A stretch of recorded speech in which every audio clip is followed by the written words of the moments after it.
Three homages.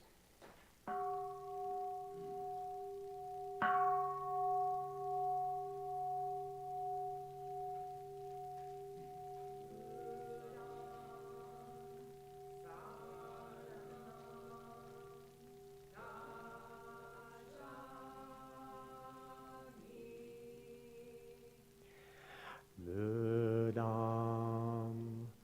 Saranam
Good morning and welcome to you all to our wonderful spring service.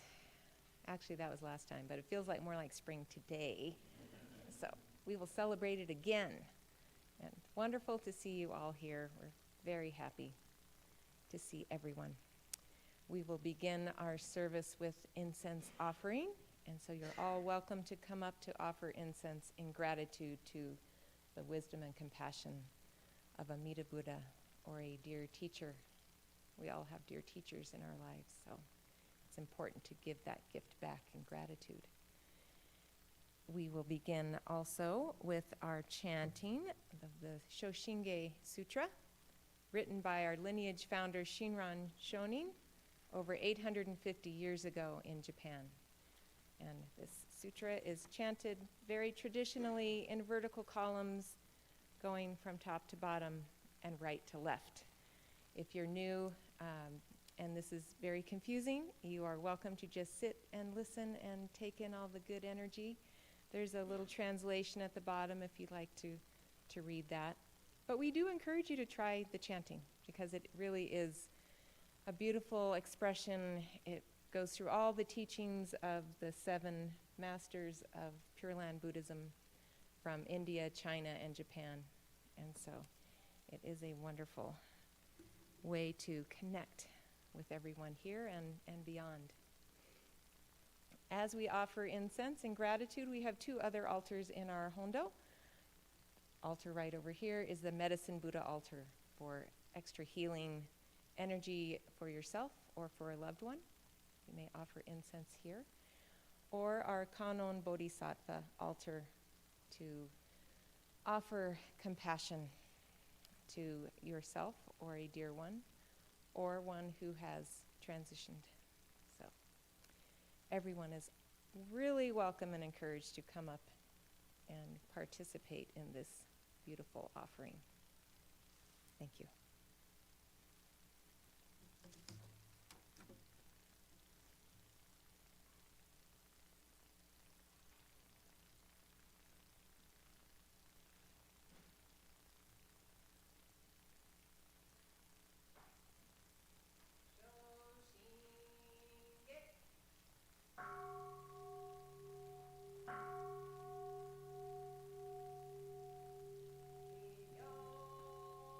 Yo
永修修特使連芸造世界即昇進用法昇進有本の人間人図入所自由自由芸本自動乱両天使超高乱消防さらい三蔵るし十条教本書専用気楽法天人菩薩論中下報道因果健全願大元栄光有他力少女死因唯信心惑前本部新人法承知承持即内藩意志無量光明道小雨修上開復系道者継承道南省唯名浄土活ぬ万全自力変願主円満特合感染症三不三心慶音言造魔明道非因異生造悪地偶税思案妖怪消妙化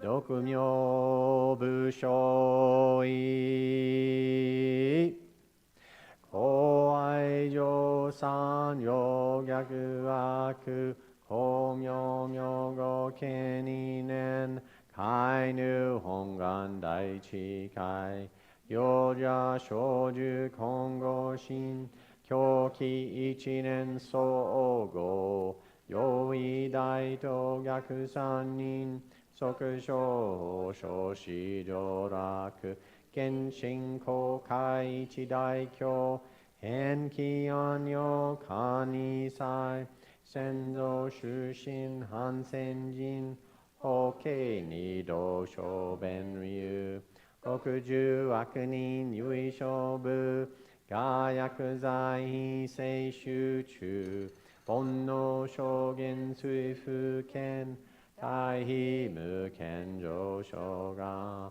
本次元空妙仏教連民全幕本部人新宗教書後編集戦弱本願有悪性見来生じ連伝芸慶地義上一生死即無弱上無意楽一信じにのぬ苦境大自修士と上妻無縁極辱悪同族自修愚道心唯過信し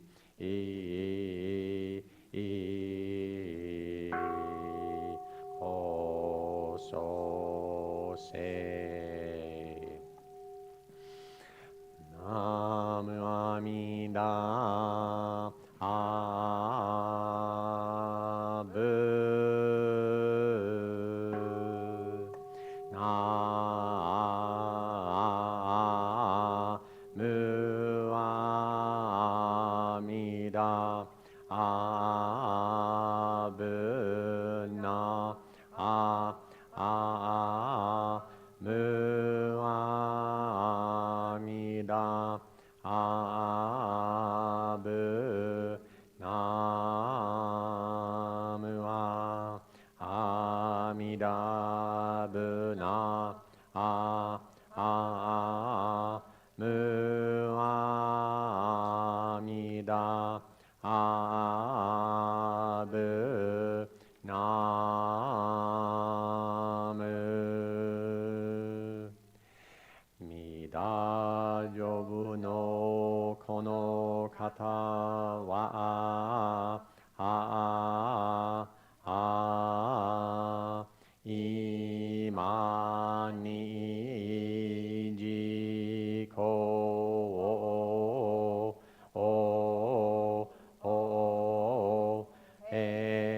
たまえり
ゲダの降臨極もなし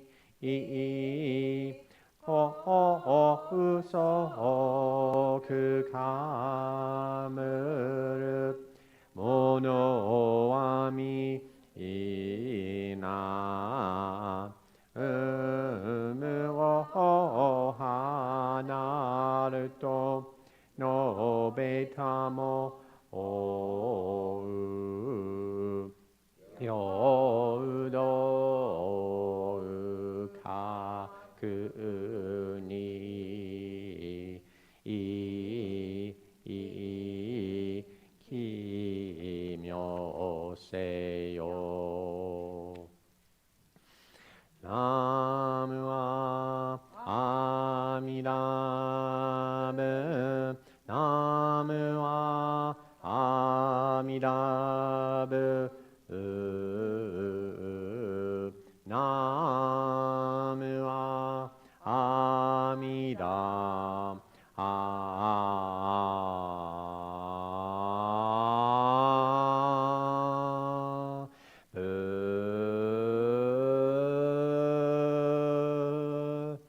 ナムアミダアブナムアミダアブナムアミダアブナムは阿弥陀仏なあむ阿弥陀あぶな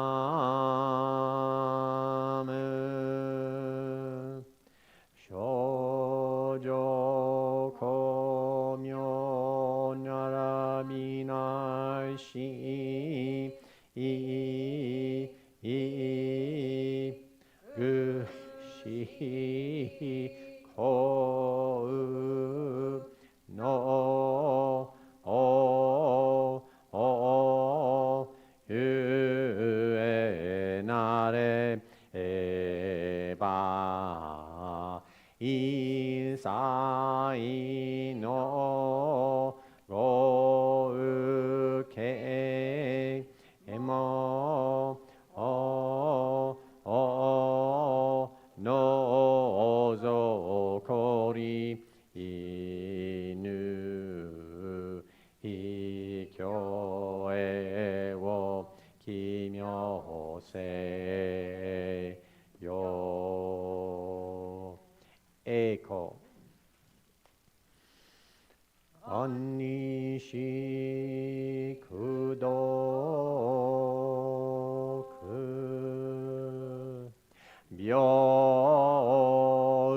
等聖祭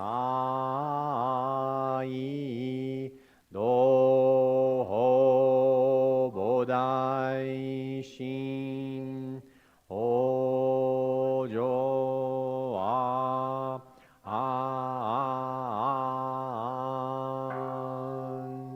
らほ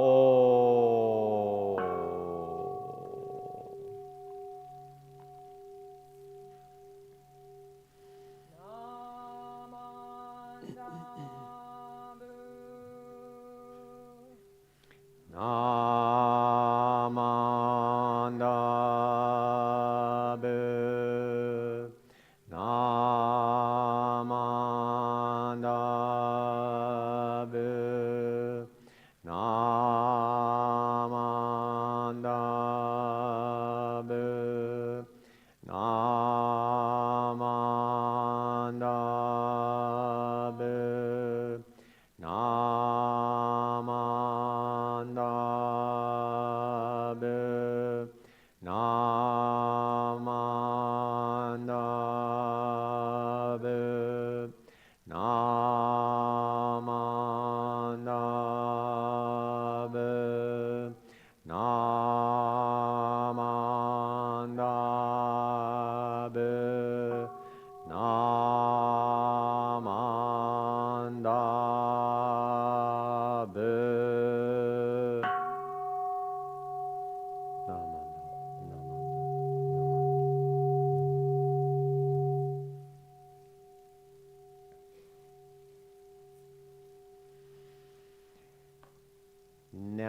like to welcome the children to go to Dharma School with Reverend Shelley and Aaron. We will sing them out with Let the Buddha Walk With You. Let the Buddha walk with you. Let the Buddha walk with you. Let the Buddha walk, just walk. Let the Buddha walk with you. Let the Buddha walk with you. Let the Buddha walk with you. Let the Buddha walk, just walk. Let the Buddha walk with you. Let the Buddha walk with you.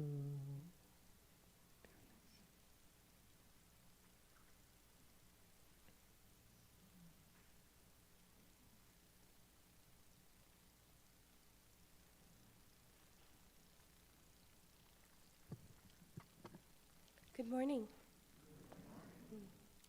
From the Tathagata Garbha Sutra on Buddha nature. Thus I have heard. One time the Buddha was at Vulture Peak in the Sandalwood Dharma Hall. It was 10 years since he had become Buddha, and he was accompanied by thousands of great students and many bodhisattvas. There were even bodhisattvas from other Buddha fields in audience. Together with Devas, Nagas, and Asuras, who all gathered to learn from the Buddha that day. The Buddha sat upright in meditation in the fragrant hall, and with his mind's vast power propagated this wondrous image in every being's mind. They saw an endless field of countless lotus buds, all colors and fragrances. In the center of each lotus, he manifested a small Buddha image. The flowers rose and covered the sky, their petals all simultaneously blooming in splendor. And then they all withered in an instant. Within the putrid petals, all of the Buddha images shined forth a dazzling light. This experience was so amazing that the whole assembly rejoiced. But it was also a mysterious vision. After a few moments of elation, everyone began to wonder why all of the countless wonderful flowers were suddenly destroyed, giving off a most foul odor. And what of the little illuminated Buddha images in each flower? The Buddha noticed their confusion, so he addressed Vajramati, saying, "If any of the teaching confuses you, feel free to ask about it." Vajramati knew that everyone in the whole assembly was perplexed by the vision, so he asked, "Yes, teacher, why were there Buddha images within each of the innumerable flowers? And why did the flower buds ascend into the heavens and cover the sky? And why did the Buddha images issue forth a dazzling light?" Everyone in the assembly looked on with hands together in respect. The Buddha answered Vajramati, saying, "I want to share a longer teaching on the Tathagata Garbha with everyone. The teaching on the store of Buddha nature. I showed you this unfolding image so that you would all listen attentively and ponder well." Vajramati said, "Excellent. Thank you, teacher." The Buddha began, "Sons and daughters of good families, please listen. There is a comparison that can be drawn between the vision shared with you and what the Buddha sees when he regards any being with his eyes of enlightenment. I see that hidden within the distress of greed, anger, and ignorance, there resides an unmoving Tathagata knowing, the Tathagata vision, and a Tathagata body. All beings, while they find themselves with all sorts of distress, have a Tathagata Garbha, a Buddha nature that is eternally pure and virtuous, no different than my own. Moreover, friends, just as in the vision I shared, one with the Dharma eye can see the forms of Buddhas seated in the lotus position inside the flower buds, even though the petals are not yet unfurled. Whereas after the wilted petals have fallen away, those Buddhas are manifested for all to see. In this way, the Buddha can really see the Tathagatagarbha in everyone. And because he wants to disclose this to them, he expounds the sutra, revealing to them their own Buddha nature. With or without a Buddha in the world, the Tathagatagarbha of all beings is eternal and unchanging. It is just that they are covered and obscured by the various distresses of sentient beings. When a Tathagata appears in the world, they teach the Dharma far and wide to remove this ignorance and struggle, and to purify the universal wisdom inside beings. At this point, the Buddha expressed himself thus: "Or friends, it is like pure honey in a tree, surrounded by a swarm of bees. It may happen that a person comes along who knows some good techniques. After subduing the bees with smoke, he takes the honey and shares it far and wide. Similarly, all beings have Buddha nature. It is like pure honey in a tree, but it is covered by all manner of distress, which, like a swarm of bees, keeps you from getting to it. With my Buddha eye, I see this clearly, and with skillful means I teach the Dharma in order to destroy distress and reveal your Buddha vision." Thereupon the Buddha expressed himself as thus: "Or, friends, it is like a hard nut that has yet to have its shell removed. Someone who is unaware might foolishly think it is a pebble. But when it is cracked open, the kernel inside can always be eaten. In the same way, good children, when I observe beings with my Buddha vision, I see that the hard shell of kleshas, of distress, covering and obscuring their limitless Tathagata vision. So with appropriate upayas, I teach the Dharma to enable them to remove those kleshas, purify their wisdom, and attain the Samyak Sambodhi of true and complete enlightenment, as I have." The Buddha continued at great length with illustrative similes about Buddha nature, like the golden mud, the treasure under a hut, the pit inside amara fruit, the man with a statue of pure gold, the pregnant woman, and the master foundryman. When he was done, he concluded, "So I tell you, be careful not to consider yourselves inferior. Your bodies are Tathagatagarbhas. They always contain that dazzling light, the world's light of saving grace. If you exert yourselves and do not spend a lot of time sitting idle, you will attain the path of very highest accomplishment and save limitless beings.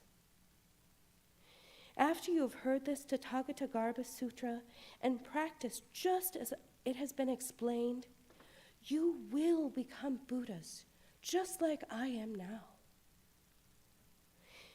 Then when the Buddha had finished expounding this sutra, Vajramati, together with all those assembled, rejoiced at what they had heard the Buddha explain, and they practiced as they had been told.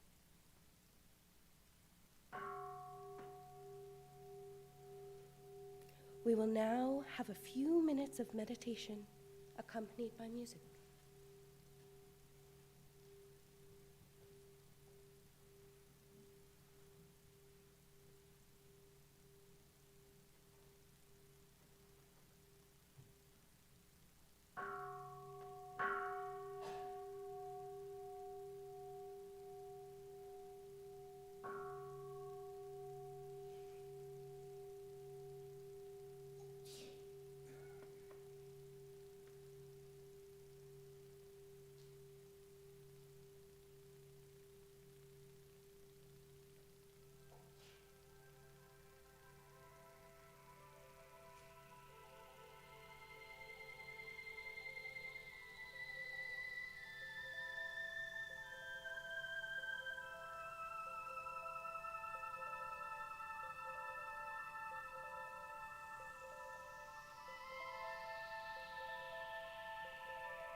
Welcome again, everyone,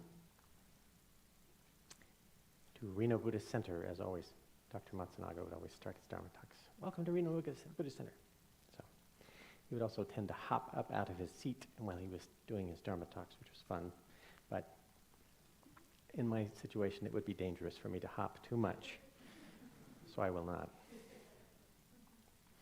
We gather again to share the Dharma. I always feel as though my mic might be a little bit hot, but I feel as though once we hear the sutra, we're done. That's it. That's the whole thing. It's a wonderful sutra. It is 20 pages long, and we did kind of ease it down to only 4 pages and just mention all the wonderful similes, but the similes in that are wonderful. So if you ever wanted to dig into a sutra, there you go. It's probably not a big leap for me to think that if you're here, you have some interest or you're intrigued by the Buddha Dharma. So, it does have lots of pleasant qualities, doesn't it? As a worldview, Buddhism has kind of a gently held feeling to it. It is optimistic, and it is compassionate. It is often quiet when others are loud, and that's okay. But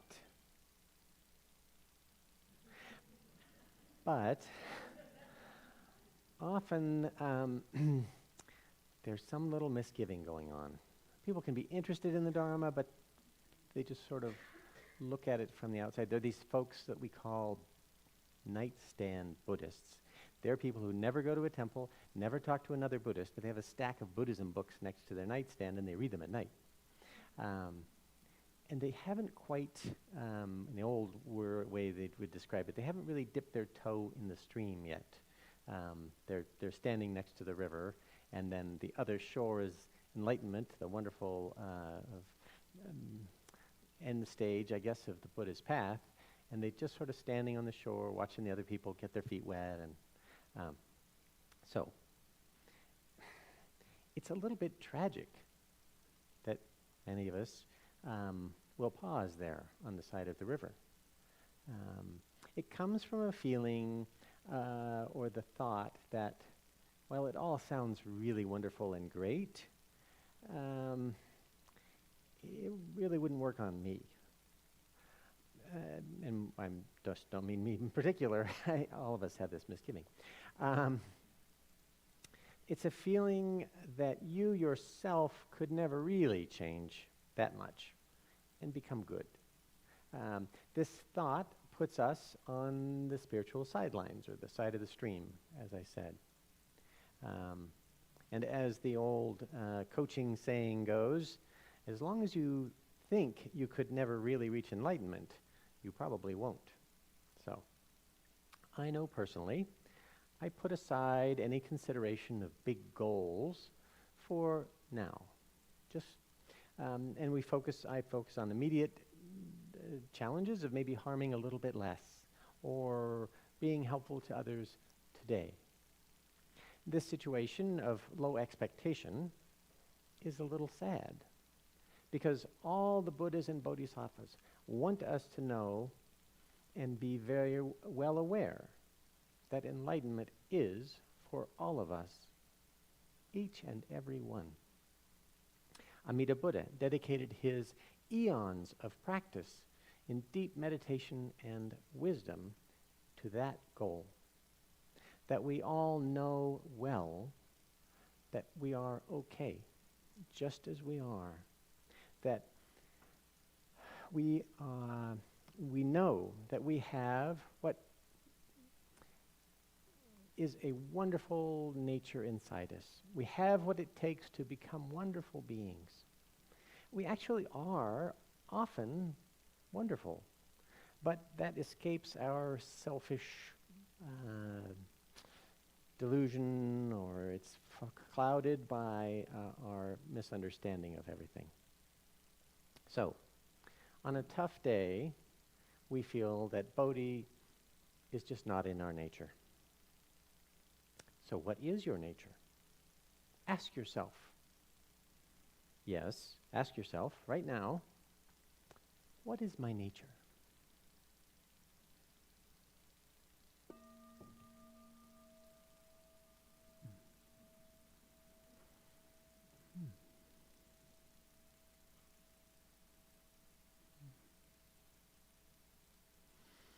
Answers have probably come tumbling through your mind.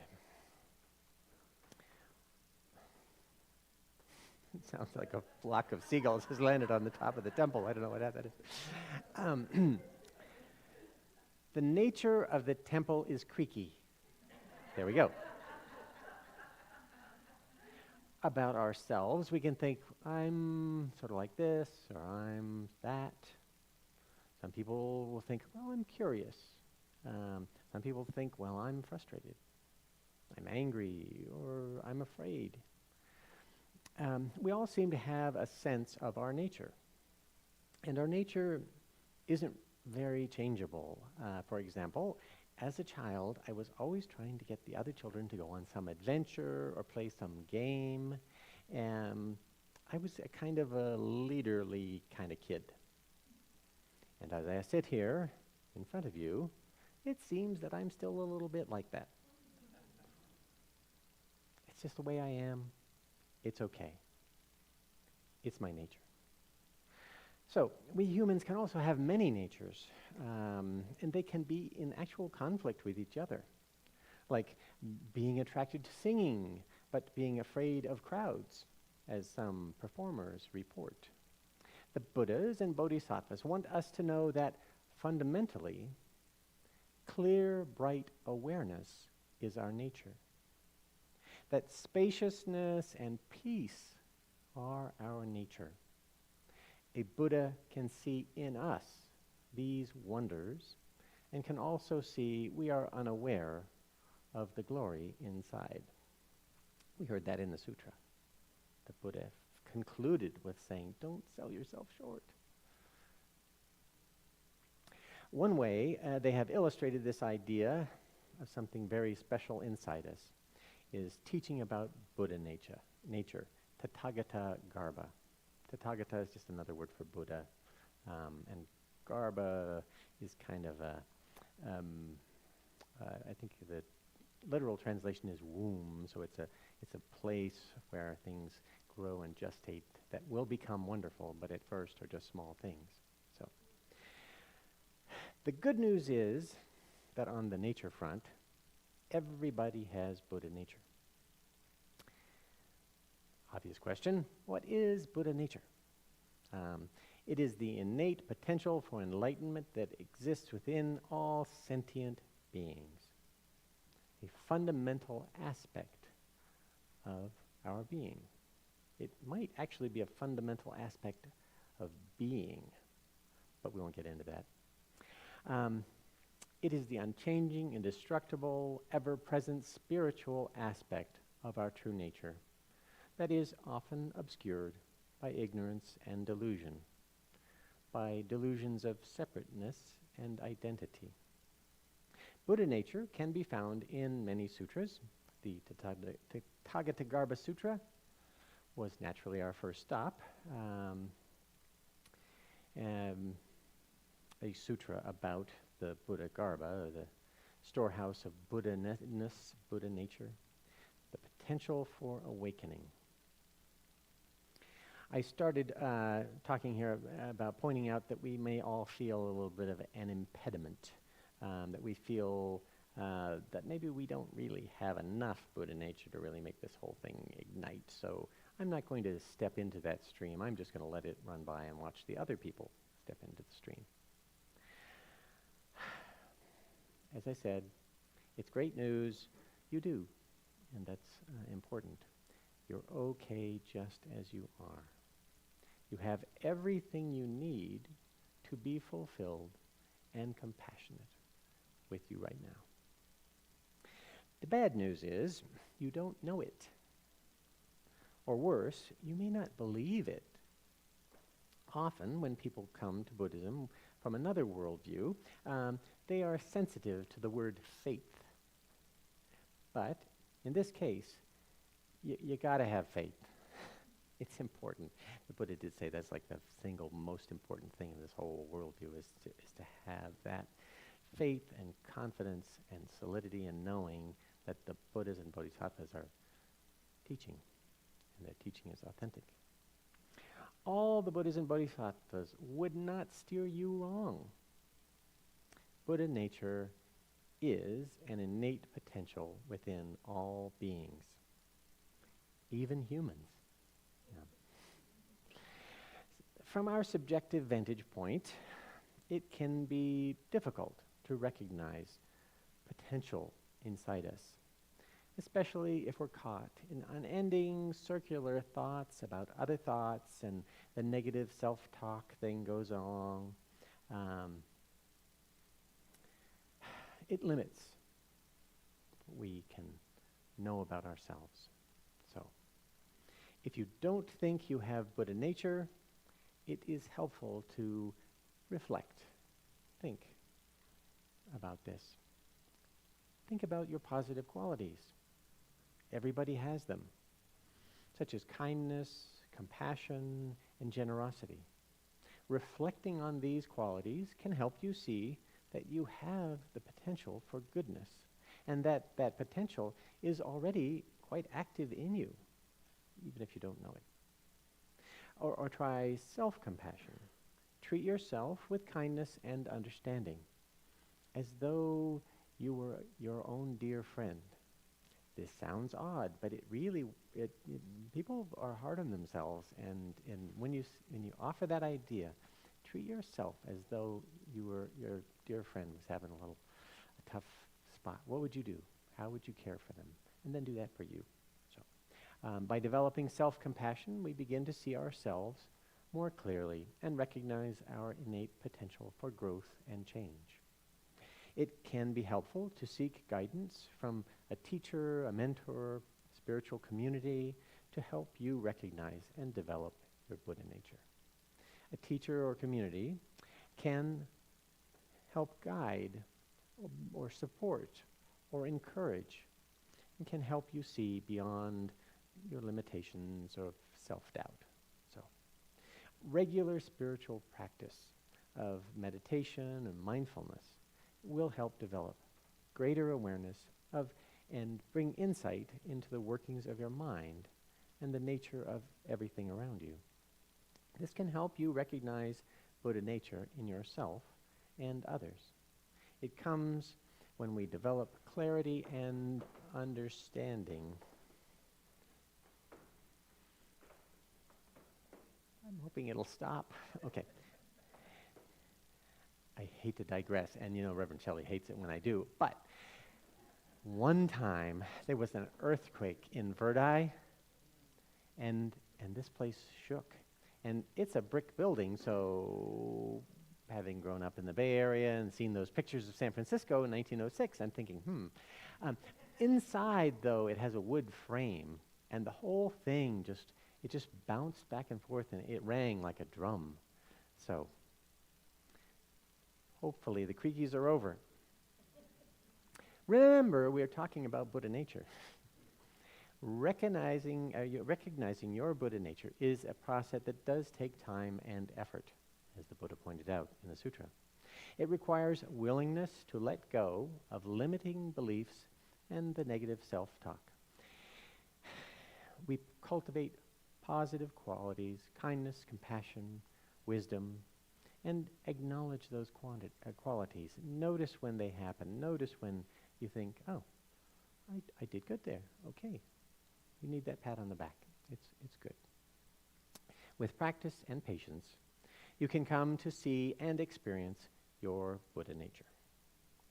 One way to experience Buddha nature is through mindfulness of the Buddha. When we call it the Nembutsu. When we say Namu Amida Butsu, that is the Nembutsu.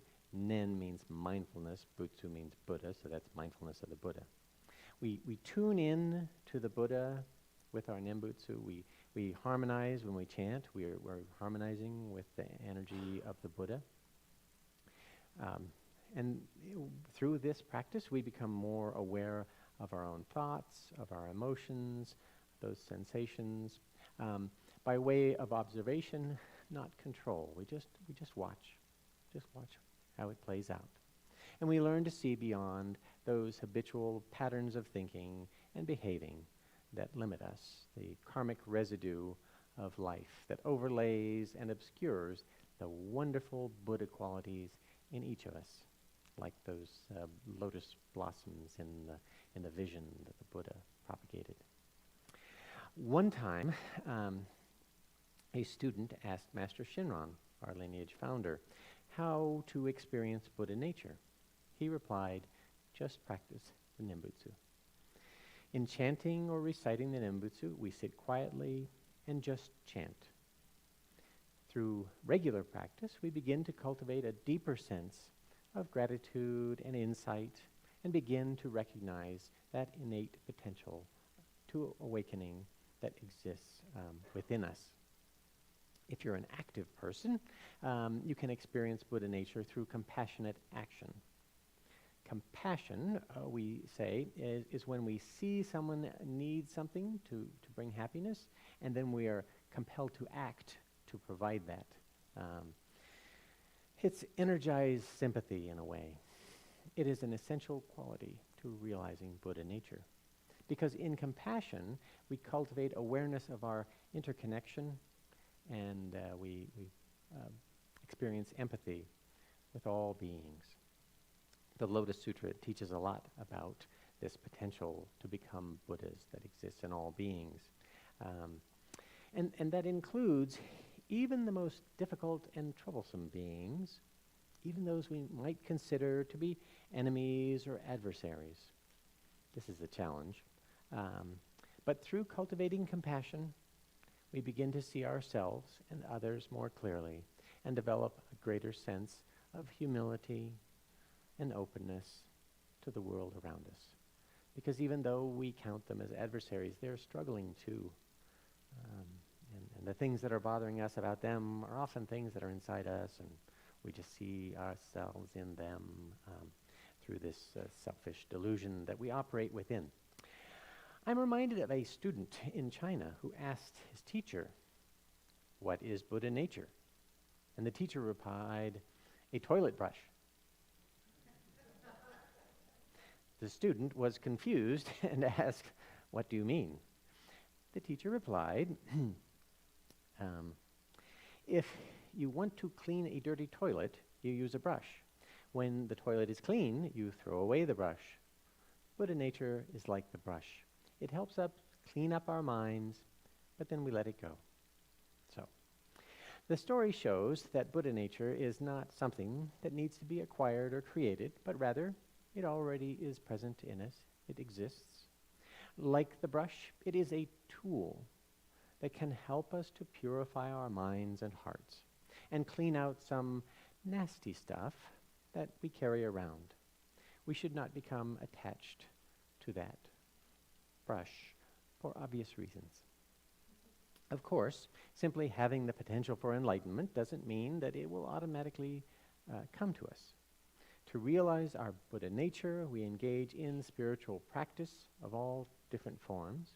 In Shin Buddhism, we emphasize the working of Tariki, other power, as the means to realizing our Buddha nature. This is in contrast to Jiriki, which is self-power practice that emphasizes individual effort. So Shinran reasoned that if all beings have Buddha nature, obscured by delusions and attachments of selfishness, then only through the power of something other than the self, Amida Buddha's compassion, can we be freed from suffering. Shinran often mentions Tathagatagarbha or Buddha seed, the inherent potential for enlightenment that exists within us in his writings. By relying on Amida Buddha's compassion, we can transcend our limited self and realize our true nature as Buddha. One of my favorite stories about Buddha nature comes from China. That same student asked his master,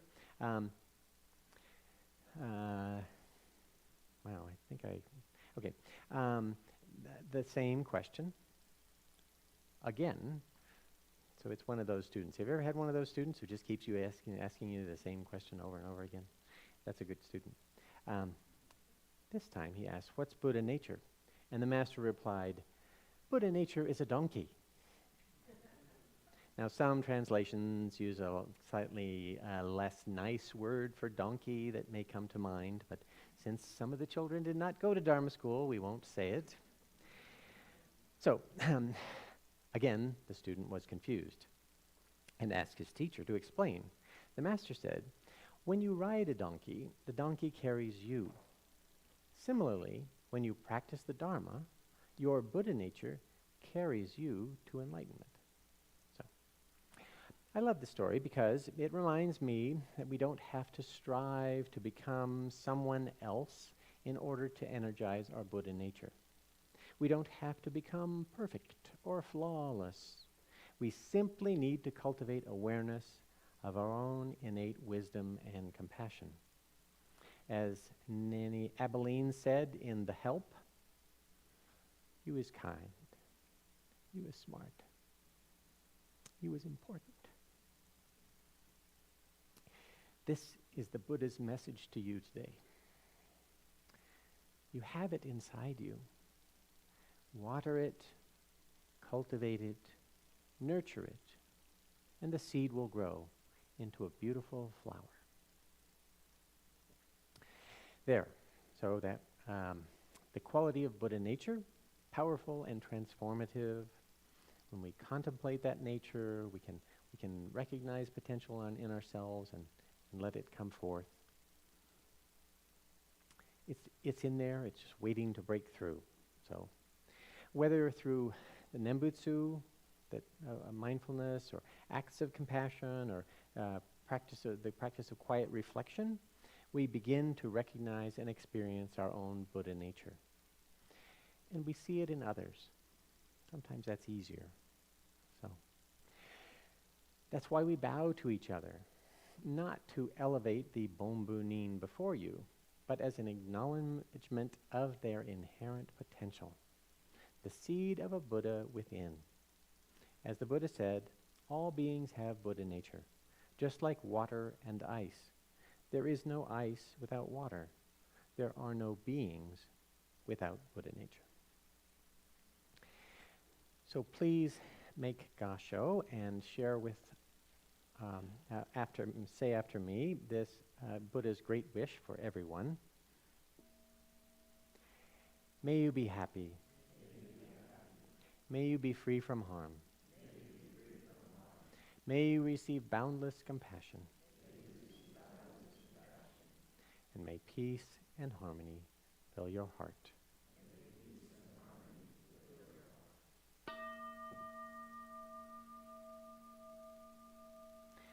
Nama loves, Nama loves, Nama loves, Nama loves. Thank you. At this point in our service, we usually stand and sing our Reno Buddhist Center theme song. It's on page 49 of the service book, which may be behind you if you're in the front row, but otherwise.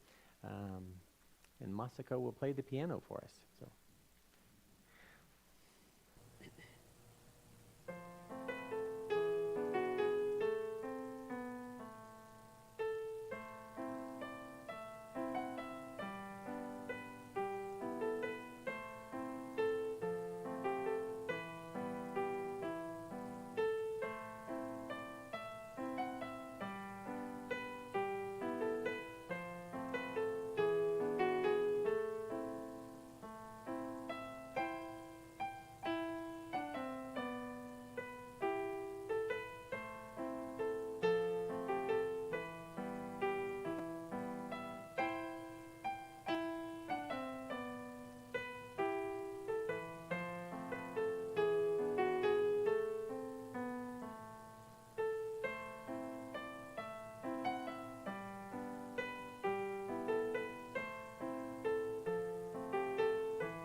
To finish, I will make the announcements. Most important of all, there are tea and treats downstairs in Roma Hall.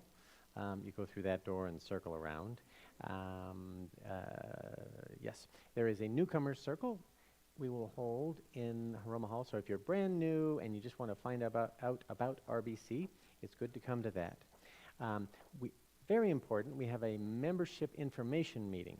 So if you're pretty new, you're not a member yet, but this isn't the first day you've come, or even if it is the first day you've come and you just want to become a member, I would recommend going to the Seishi room where Reverend Shelley will be. Gather there and she will give a presentation on membership. So if you're interested in becoming part of this place and sustaining it and continuing it on into the future, which is absolutely essential, because if people don't do that, it doesn't continue.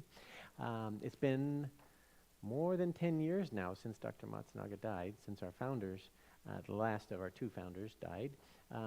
And so we've kind of gotten through that difficult time, and we're kind of in a nice mode of continuing and welcoming new people and teaching and growing. And Will and Aaron are in line to take our place sometime in the future when we retire. I don't want to scare him. Sometime it'll be fine. So, what does that have to do with anything? I don't know. Please come to the membership meeting if you'd like to become a member. Okay. Stopping. Thank you all so much.